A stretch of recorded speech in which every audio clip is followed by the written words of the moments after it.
Hello everyone and welcome to Cinderful Gaming. In today's video we're going to be taking a look at issues 5 to 8 of the Stormbringer Magazine, which has just become available in Australia. We've taken a look previously at some of the earlier issues that you can follow a link above there to go and check out. Today's video is brought to you by Waterfront News and Lotto, located in Devonport, Tasmania. They stock a wide variety of Games Workshop, D&D, Star Wars Wargame and paint products and so much more. You can follow the link in the video's description to check out if they've got something for you today in their store.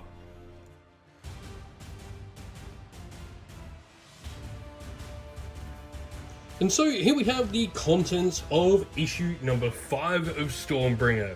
So in this one, we did get a couple more dice, which is really cool. This should take you up to 12 dice if these are the only ones you got, plus whatever you managed to go get from anywhere else. But dice aside, we obviously get the books here, the two of them. So you get the one that will go through talking about a little bit of the narrative and lore, giving you an idea of what Stormcast Praetors are, which is the model we've got, and we'll show that in just a second. We've got some how to build things, the guide on the model, painting guides, all of that using some of the colours we got in our last set of editions, so the Cantor Blue and the Gold and stuff like that.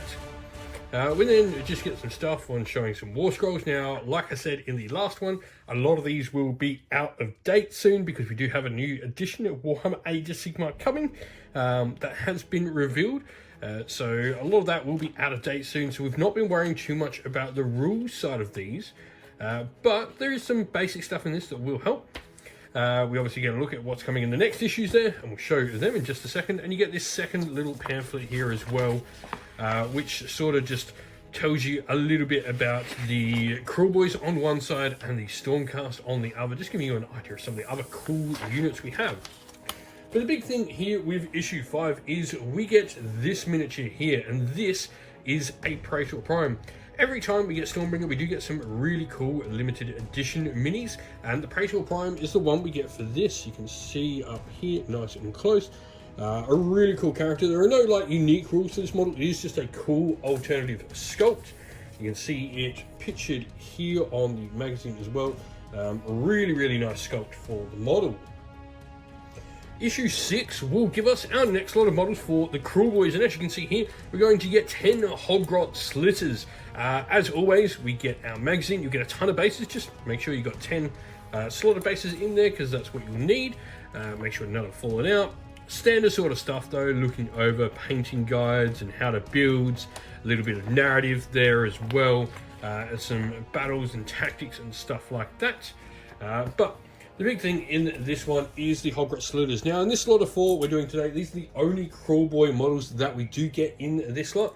Hogrot Slitters are like your cheap little expendable troops. So you can see some really cool stuff there. They get banners. They'll also get musicians as well. You've got a second banner here. And you've got the options for some musicians in them as well, which is really cool. I believe that is the drummer here, the body for. It should be a hornblower somewhere as well. That you can build up. There he is, Hornblower. And you also get your champion models as well, which is this one here. You've got your Hogrot Slitter boss, which will have this cool looking sword on top. So a really nice, another set of minis, another one that saves a ton of money as well.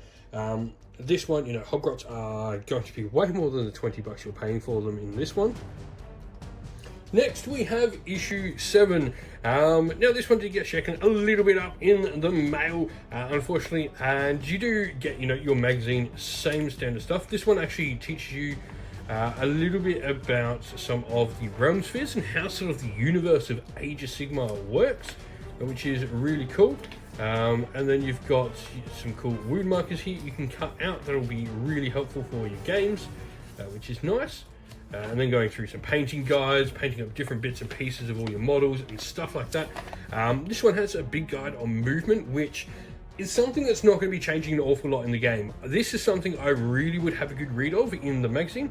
Now, I will say, if you are picking these up and maybe you already own some of the models, this is maybe one of the issues to miss.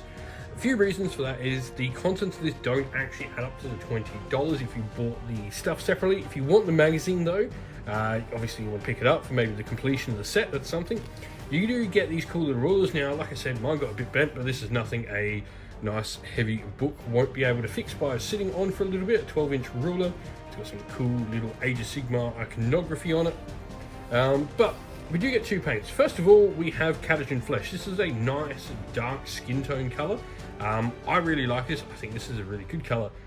My issue lies in Corax White. This is widely renowned as a terrible paint.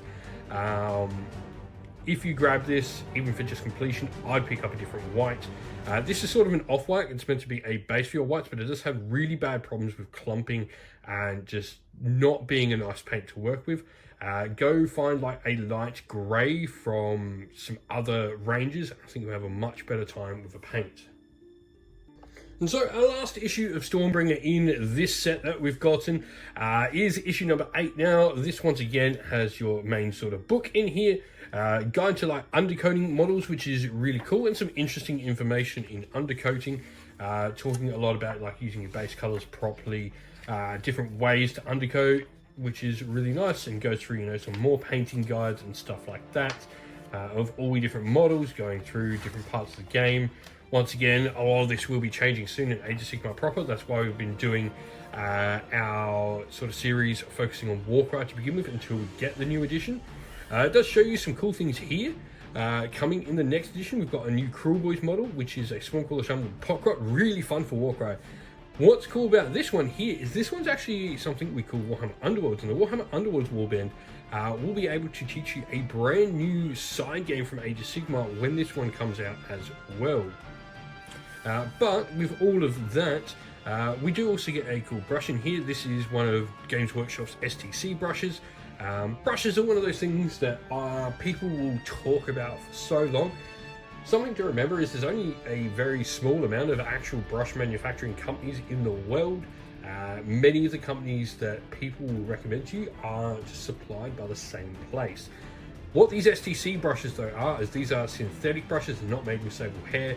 They are much more environmentally friendly. A lot of places are starting to put down restrictions on sable brushes and how things can do, because they're not the most humane thing in the world. So STC brushes are much cheaper in general, and you'll probably see sable brush prices going up and up and up. I don't mind the STC brushes. I've used them before. I think they are a-okay. The first models we're building here is the Praetor Prime. Each one of these magazine subscriptions that come out from Hatchet has a special edition model that's only available in the magazines. This model doesn't have any special rules and is just simply a fun special mini for you to own, to sort of say you've collected the set. Praetors are a unit of Stormcast Eternals that will sit next to your characters and protect them from harm, pretty much essentially a bodyguard style unit.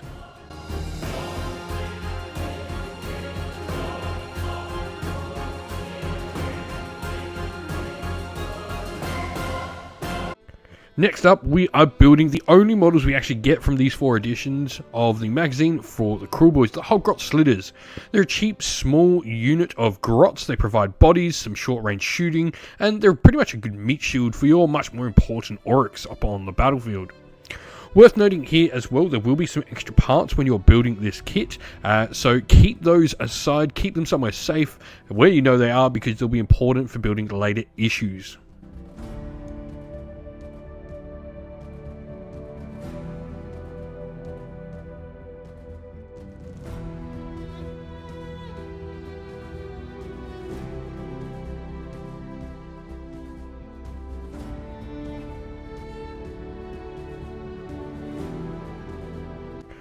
Lastly, we have the Lord Imperator and his loyal Gryph-hound companion. This model is the tactical mastermind behind the actions of the Storm hosts. While Lord Stellastons fight from the front, these warriors lead from the back. His Gryph-hound companion is just about one of my favourite models in all of Age of Sigmar. I mean, who doesn't love a cool little good boy Griffin doggo?